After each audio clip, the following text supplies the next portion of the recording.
إنما يعمر مساجد الله من آمن بالله واليوم الآخر وأقام الصلاة وآتى الزكاة ولم يخش إلا الله فعسى أولئك من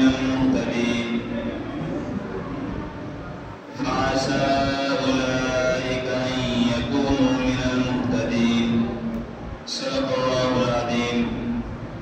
وعن عثمان رضي الله تعالى عنه أنه قال قال رسول الله صلى الله عليه وسلم من بنى مسجدا يبتغي به وجه الله بنى الله له بيتا في الجنة متفق عليه. وعن أنس رضي الله تعالى عنه أنه قال من بنى مسجدا لله صغيرا وكبيرا بنى الله له بيتا في الجنة رواه الترمذي. معزز حاضرین، ابھی آپ نے حضرت مولانا سے بڑی قیمتی بات سنی کہ شب بھر میں ہم نے مسجد بنا لی لیکن تاعمر ہم لوگ پکے نمازی نہ بن سکے.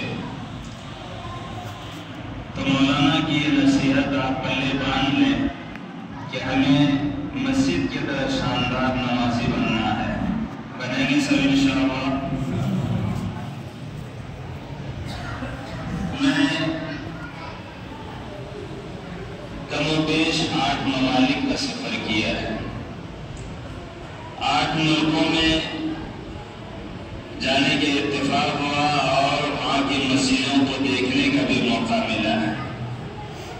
جب میں یہاں آیا اور مسجد پر نگاہ پڑی تو یوں محسوس ہوا کہ میں ہندوستان سے باہر کسی اور ملک میں ہوں جہاں خوبصورت مسجد موجود ہے. آپ قابل مبارکباد ہیں کہ آپ لوگوں نے اتنی شاندار مسجد بنائی.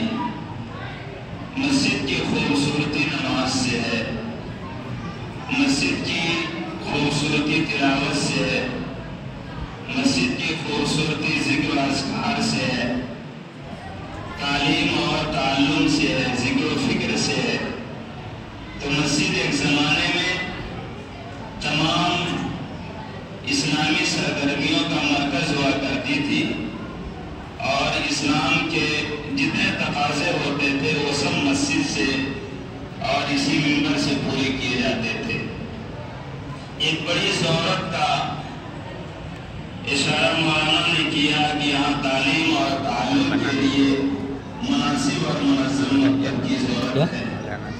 اس کی فکر ہونی چاہیے اور مولانا نے طے کیا ہے. آپ سب ہم سب طے کریں گے انشاءاللہ.